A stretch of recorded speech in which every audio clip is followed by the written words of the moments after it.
Hello and welcome back to the Canadian Money Roadmap Podcast. I'm your host, Evan Neufeld. On today's episode, I am joined by Steve Willems, a certified financial planner and wealth advisor at the Willems Wealth Planning Group, which is part of Asante Financial Management. This is an episode that I haven't really done anything like before. We have a conversation about all things generational wealth.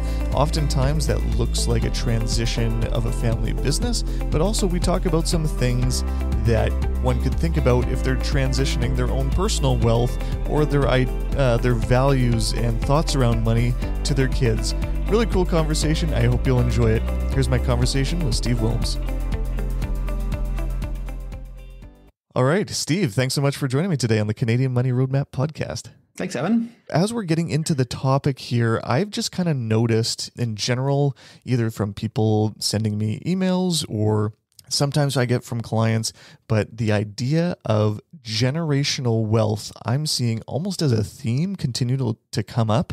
And I see it in my world a little bit on the business side of things, where it could be, a business owner thinking about their kids and how to transfer their business or even the wealth that they've built in their business, but also from people, to use maybe a demographic term here, of mass affluent, people that generally have some comfortability around their financial situation, wanting to transfer that to their kids.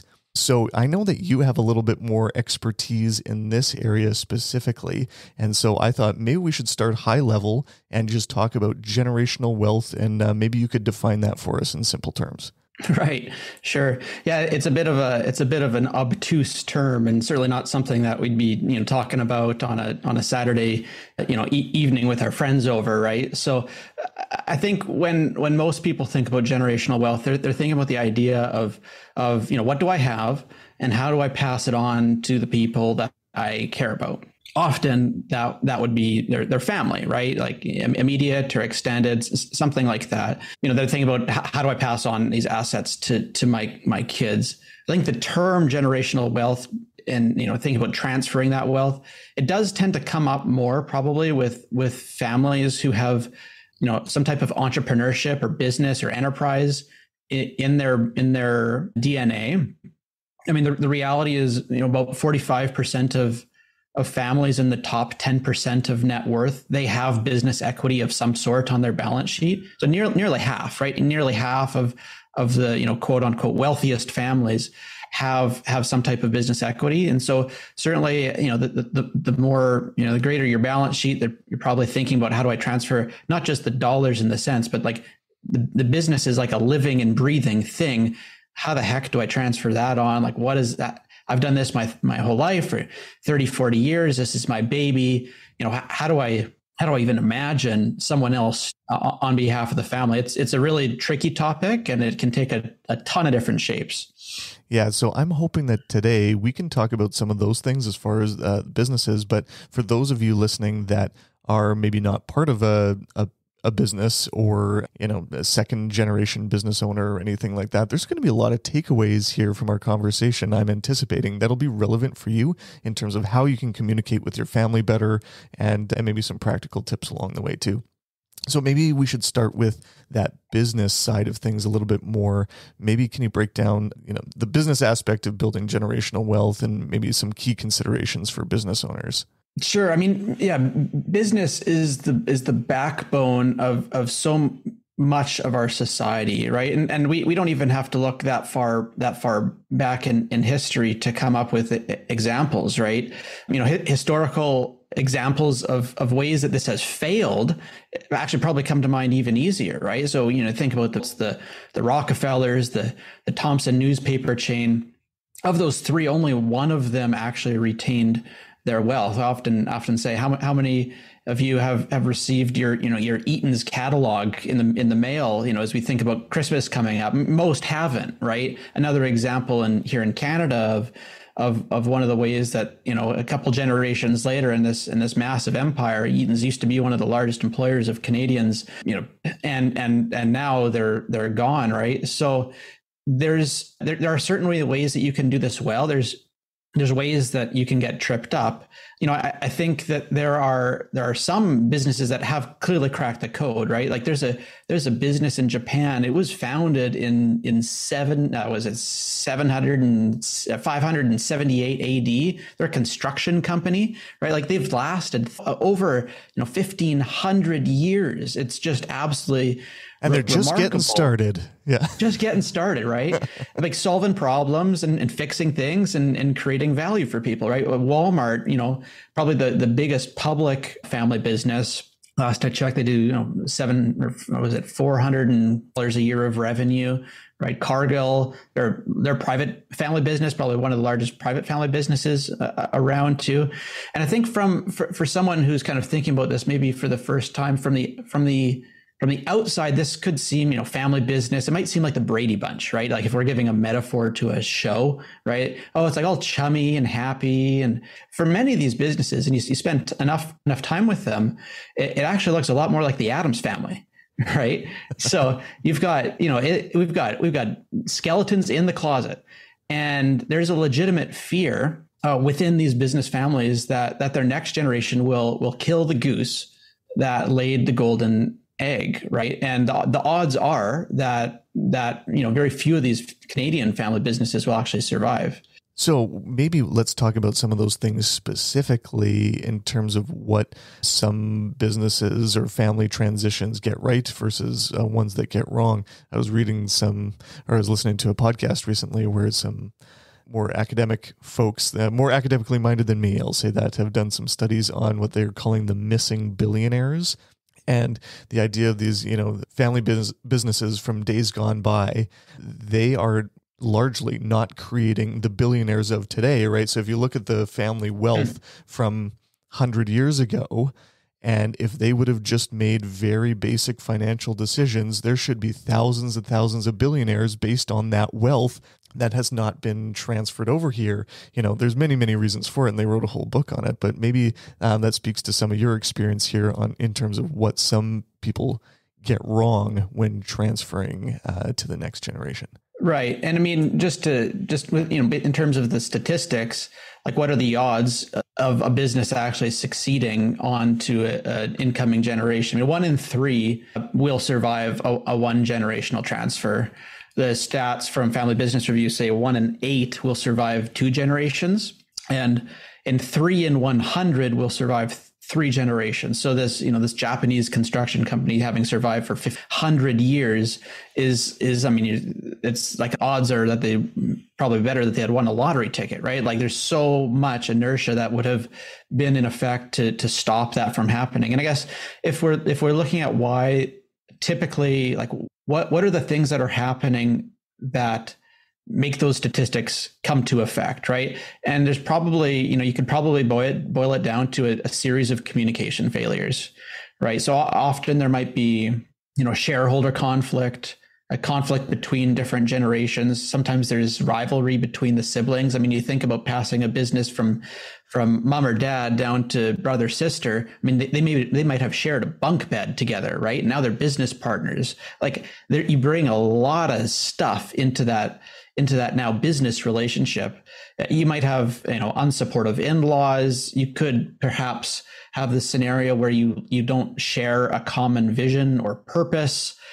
In some cases, this could be straight up, lack of competence. The next generation just might not be, which might bring in the view of perhaps nepotism, perhaps a perceived lack of fairness from one of the members of the family. There might be a straight up violation of rights or boundaries as well as you're kind of navigating this challenge. I mean, I think there's a lot of work then that you can do to try to resolve these things, and most professional advisors will try to do that, right?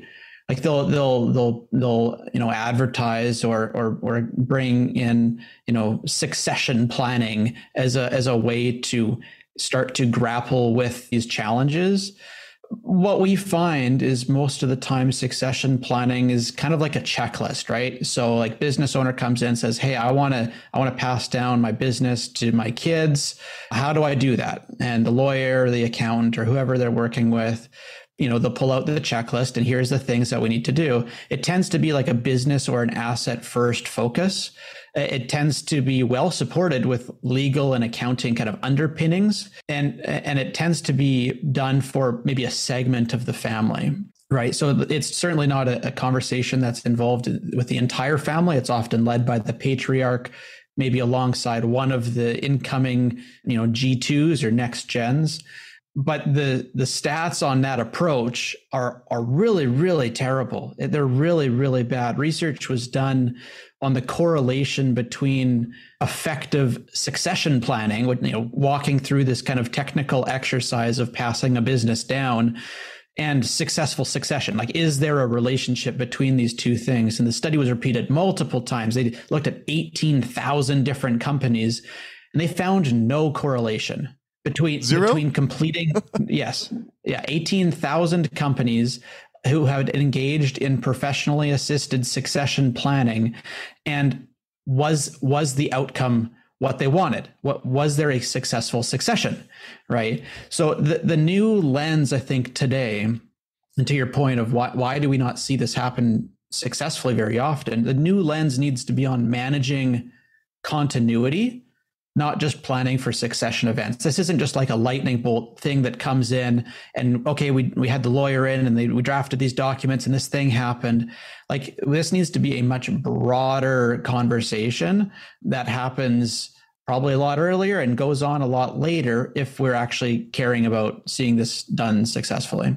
Wow. Okay. So you're talking about timelines there instead of, these point in time events. This is an ongoing thing all the time, right? So right. Like, you could potentially make the case that someone is always succession planning in their business if they're doing it the right way, kind of thing, looping in the right frame of mind and the right types of conversation and things like that with the next generation. Maybe that's, maybe you and me with our kids even right now, even if it's not related specifically to the business. Right. Yeah, totally. And I think part of what helps here is when you think about, when folks are thinking about, generational wealth and, how do I pass on certain assets to my kids or, people I care about, I think creating like a framework really, really helps them think through the dynamics that are at play here and add some more nuance to their thinking, right? So there's great research and work done by Harvard Business School, and they developed what's what we've come to now know as the 3-circle model, right? And so it essentially takes your life, as a person, and it splits it up into 3 kind of overlapping spheres, kind of like the Venn diagram that you might remember having to do in art class back in high school, right? So the 3 circles essentially says that as a person who finds themselves in this situation, they wear 3 hats, right? Like, there's a family hat, and that family hat is typically quite private. They're quite accepting. They carry emotional responsibilities. They're quite concerned with tradition, right? Then they wear a business or a wealth or a finance hat. This is quite, by nature, business is public. It's competitive. It's objective. It's adaptive. Right? Change quick. Survive. Right? There's these characteristics or traits that you have to be successful in business.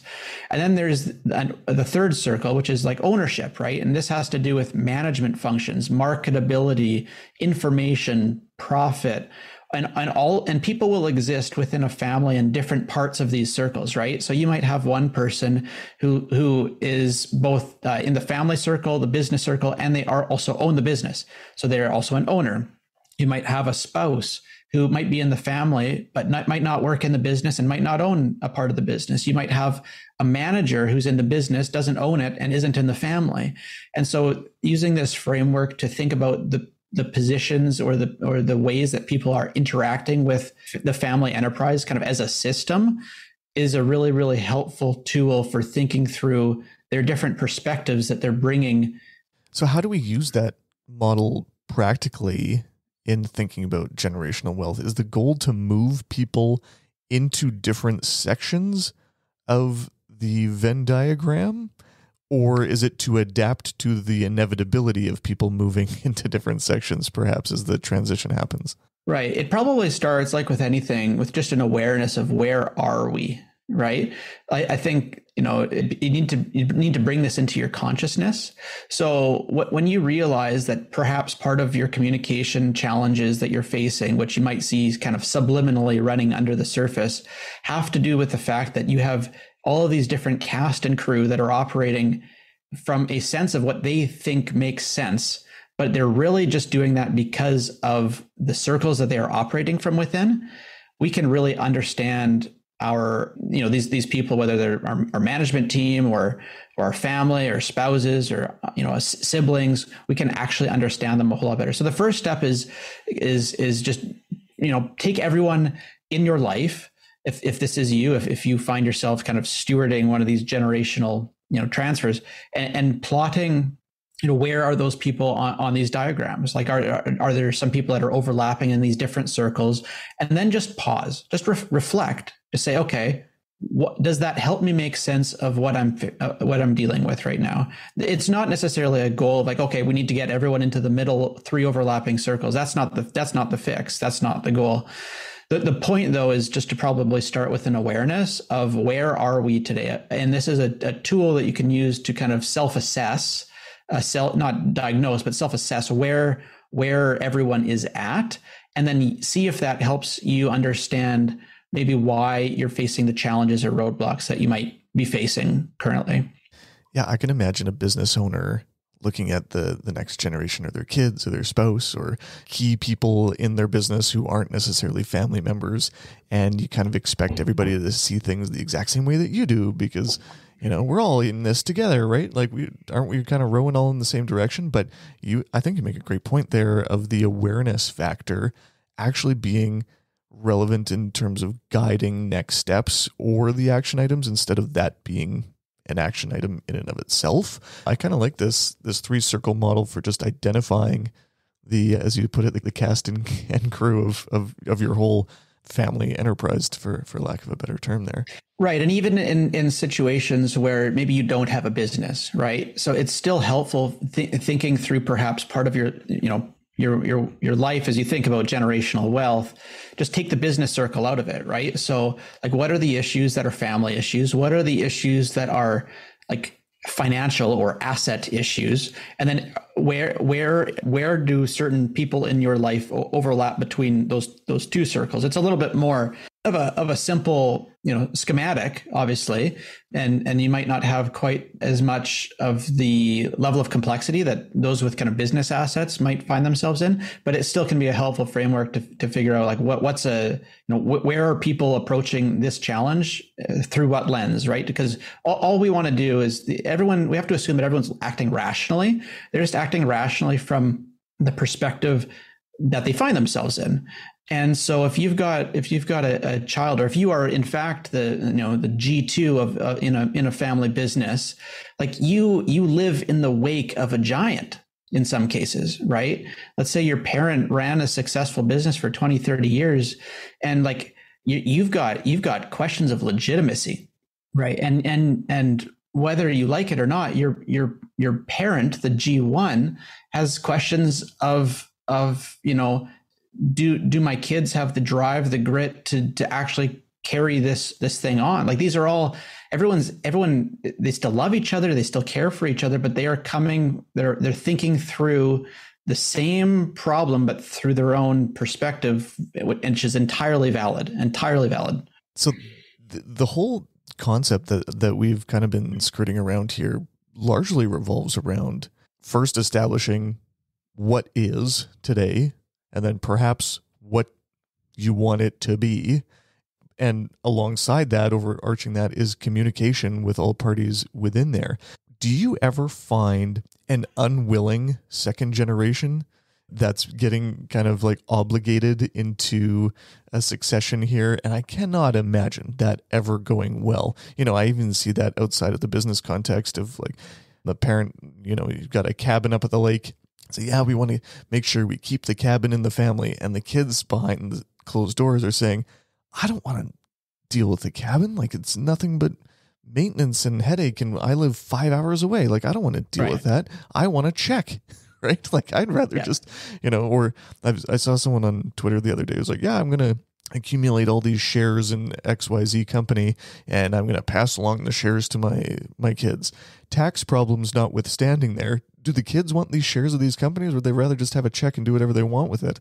So Right. the same thing kind of applies in a business setting. Probably it's like, hey, mom and dad, maybe you should sell this and then give me a check instead of, square peg, round hole situation. Yeah, and heaven forbid we actually have a straight up, purposeful, thoughtful discussion around this, and be okay Right. with the things that we might hear, right? Right. Yeah, so I think G2s tend to probably find themselves in one of two, maybe three camps, right? So there's probably the G2 that is running from the light, right? Like they want to be in the shadows. They don't really like, just let me do my own thing. Like I don't really care. Like to them, being born into a prominent family is it's not that they're not thankful, but they're just not interested in continuing that on, right? There's probably a second group that would be those that would be attracted to the light, right? So they're the ones that are interested in finding their own path within the enterprise. They'll still carry with them a sense that they can never measure up, right? There might actually be a sense of pain of having grown up in a storied or a prominent family, perhaps financially or reputationally, right? Like they're on their own quest to get outside the wake. And that second group who is going to try to solve that quest, they're going to do it by staying within kind of the family ecosystem. There's probably a third, but for our discussion, let's just say that there's two, right? Like those that run from the light, not run, but like they just don't want to have any part of it. And those that will kind of reconcile this quest for legitimacy by maintaining still within that family ecosystem. Okay, before we got started here, and actually the other day when we were chatting, you mentioned something about the idea of a life starter fund. I hadn't heard this specific language before here, but let's just kind of put some maybe more practicality around the idea of creating generational wealth in everyday folks. And, people that look around and see, my goodness, like the cost of living here is just getting out of hand. And but I've done pretty well for myself. I've been a good saver, whatnot. I want to make sure my kids are, maybe they've got an easier path than I had, or something like that. So maybe can you explain your idea of a life starter fund and some things that you might want to consider in that regard? Right. So the tension as a parent is on the one hand, they want to see what's best for their kids, right? Like they want to see them thrive. They want to see them experience, blessing. They want to see, their kids really do well, right? And on the other hand, they don't want their kids to lose the grit or fall into a state of apathy where they get caught up with what some might call affluenza, right? And so there is this very real tension in the G1, in the patriarch's mind, of wanting to do the first thing without causing the second thing. And it's a very real tension for them. So what we found some parents do well is they'll essentially set up very kind of structured and thoughtful, what they'll call like life starter pathways for their kids. So as their kids kind of age through their teenage years, they're actually kind of completing kind of a rite of passage as they pass through those teenagers. Like these aren't disengaged parents who are just going to, chuck their kids out of the nest and off to university when they graduate and turn 18, right? Like these parents are quite engaged. They're for some people might be uncomfortably intentional, right? Something where, we can probably aspire to just grab a handful of the nuggets that these folks are doing. So with these intentional G1s, what they're kind of painting a pathway for their kids, these life starter strategies, is they're kind of committing upfront to funding specific activities that they think will help to put their kids on a path that will see them for them to define their own definition of success, right? So typically this would come with a commitment to fund a percentage of their post-secondary schooling, right? Maybe not in all, but in part, right? So maybe cover the tuition, but not the room and board, because you don't still want them to be able to have the drive to work and earn some income through school. Another phase in this kind of life starter pathway would be perhaps for some a commitment to fund, wedding costs, perhaps a portion of their first vehicle, perhaps at a certain checkpoint, a commitment to assist with the purchase of some type of housing. Again, this is not like the game of life where we're kind of going through and systematically it's got to be laid on top of kind of what is right for the kid and the child and kind of where they're at in their own growth and personal development. But kind of mapping out like, hey, as parents, here's what we're thinking we want to be doing to support you. So that way you can give that information to the child so that they can actually make life choices with awareness of those financial realities. And I think that's where many G1s struggle is having the proper conversation with their kids to allow their kids to integrate that reality into their own personal planning, as opposed to it being accidental or a surprise, like, oh, you just did this thing, so we're going to give you this. It almost seems like it's like a reward then, right? Like a perk for doing the right thing and finding favor with their parents. I think the parents that are intentionally kind of mapping this out, start to finish, here's the arc of how we want to envision supporting our children as they pursue, fulfilling work and life. Those are the ones that I think kind of stumble on it to a fair bit of success. Part of the thing that stood out to me in what you described there is the idea of proactivity versus reactivity, right? So in your description there, proactively deciding what format or what things you're going to help fund doesn't necessarily put exact dollars to it, but it's around concepts and events and things that you want to, provide the leg up on. Because a reactive thing could be like, well, Dad, I need another 10 grand for this. Or, that's more of an asking for money. And then in the moment, you kind of have to come up as like, well, am I going to do this or am I not going to do this? Right. Whereas if you have a proactive plan in place for these life starter events, that kind of takes those awkward decisions off the table a little bit.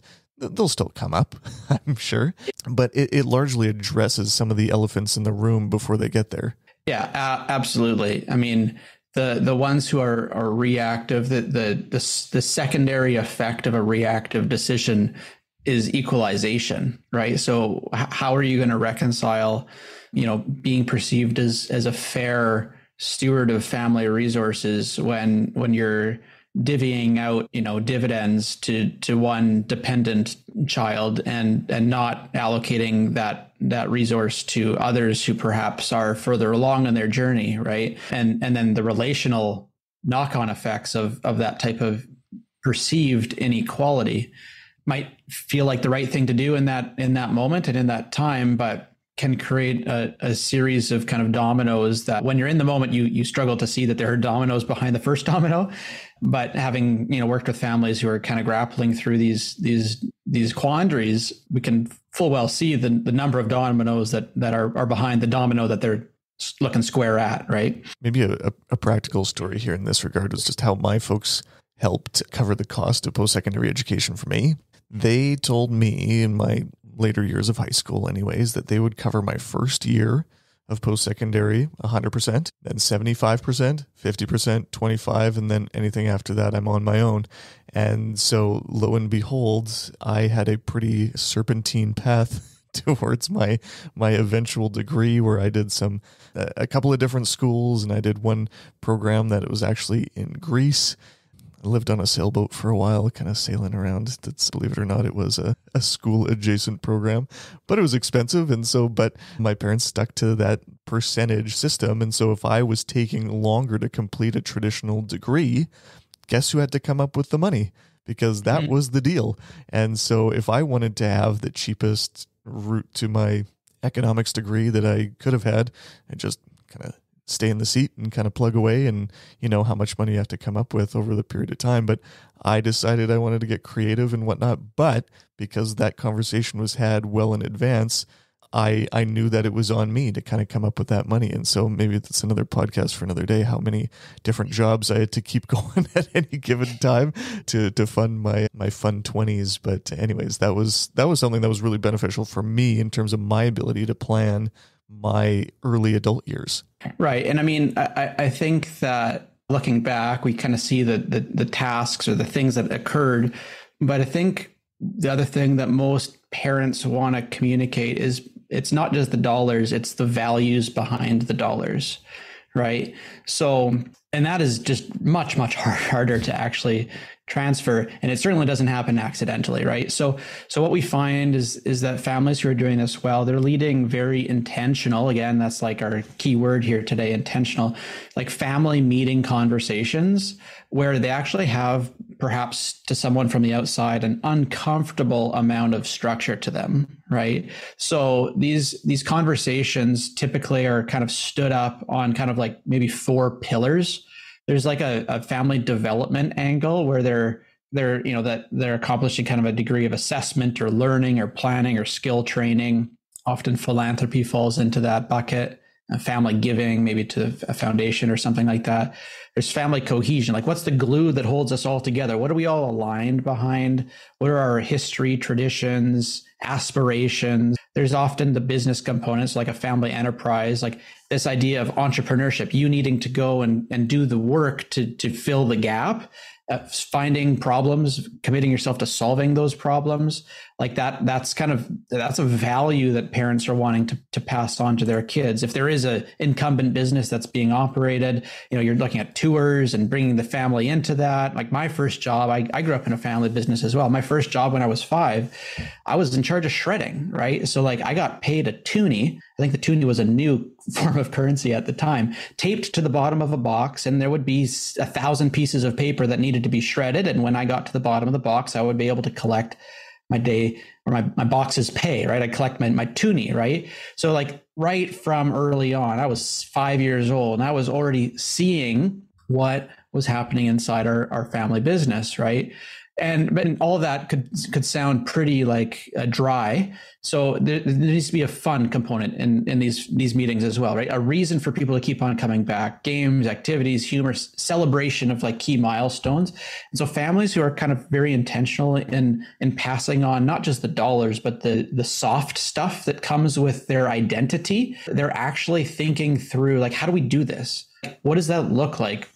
And these types of family meetings, they might not call them family meetings, right? But like maybe you're going off to a cabin in the woods and you're going to go skiing for a couple of days. And then on one of the evenings, you're going to have like a deliberate conversation and you're going to talk about whatever you're going to talk about, right? But it's not accidental.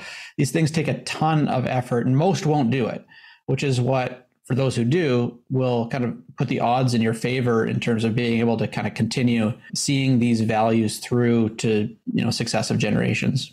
So what other strategies do you have in terms of, how families can deal with, this tension associated with the silver spoon kids and just generally speaking to kids now? Like how can parents implement these things to ensure their kids will grow up with a healthy relationship to wealth?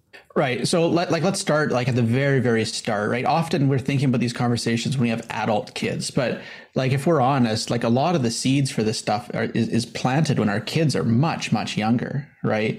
So we need to like acknowledge, number one, where we are, right? Like for most of us, we can give our kids everything that they need and much of what they want, right?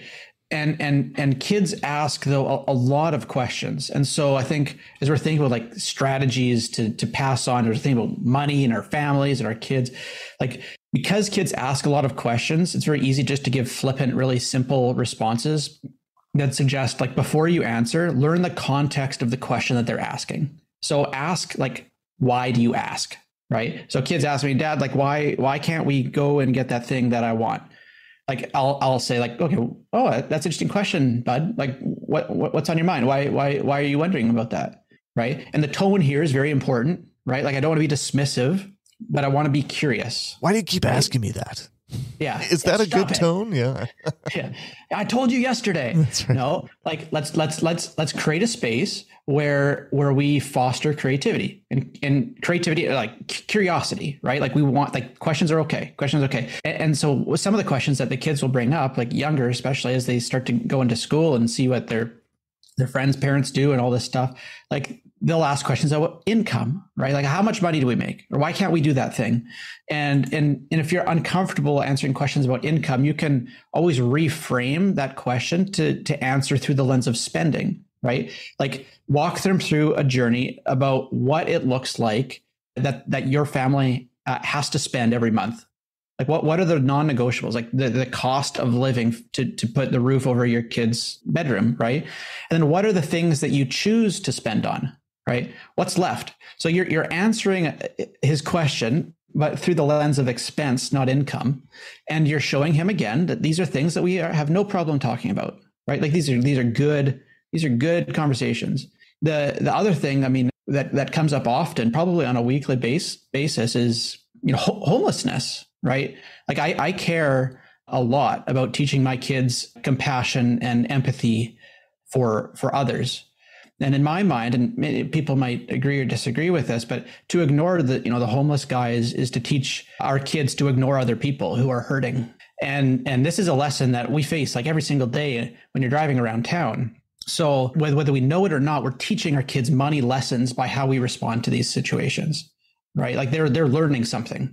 And so from the earliest days here, like all of these experiences that we have in our day-to-day weeks can become little micro lessons for our kids, but we have to be willing to kind of steer into them, be uncomfortable a little bit ourselves, and take the high road or the longer path to get them to kind of a proper understanding of why things are the way that we are. We want to stoke the instinct in them to find these answers. And with regards to like work, like we want to, like my experience when I was, shredding paper, 1,000 documents, my hands were covered in carbon because everything was carbon copy back then, right? Like we want to stoke the instinct to work and solve problems. We want to see how far their natural born industriousness can take them. And then with kind of the edgier or the more challenging conversations, just being willing to kind of steer into them. Those would be kind of some ideas for those with kind of younger kids, and obviously kind of, go up from there as they grow up into adulthood.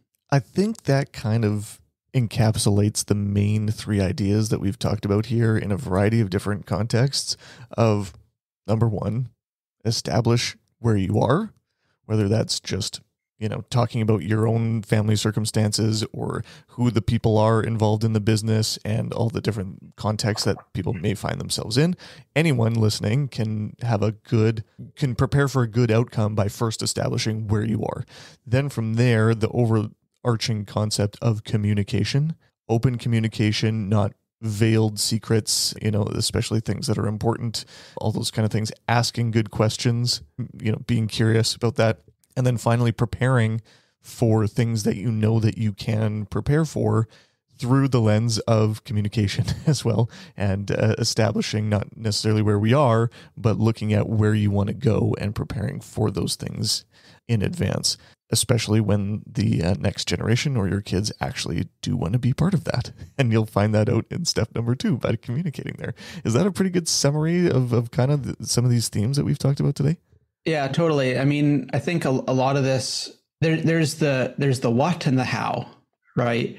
With all of these conversations. So and I think it's helpful for us to break apart the what you want to deal with from the how you'll deal with it, right? Like I gave the idea of family meetings, right?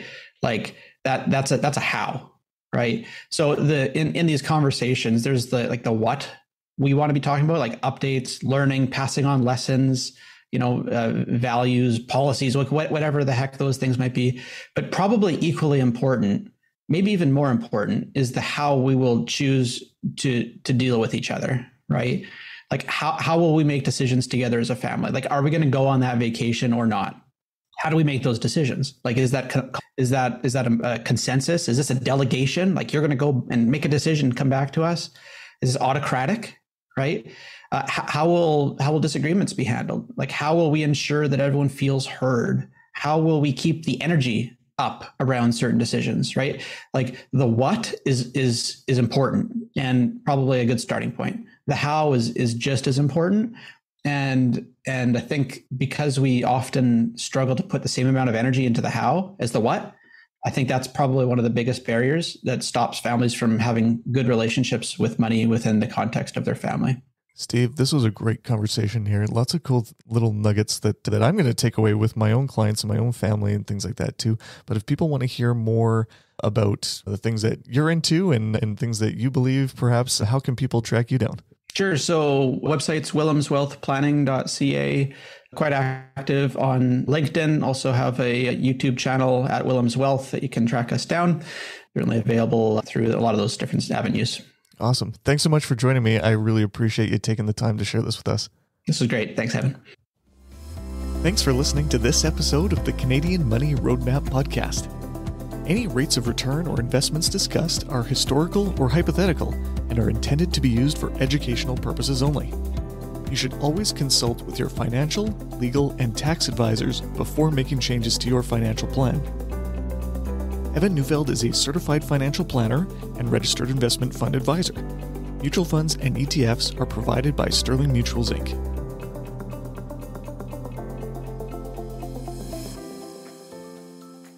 Steve Willems is a wealth advisor with Asante Wealth Management Limited. The opinions expressed are those of the presenter and wealth advisor and not necessarily those of Asante Financial Management Limited.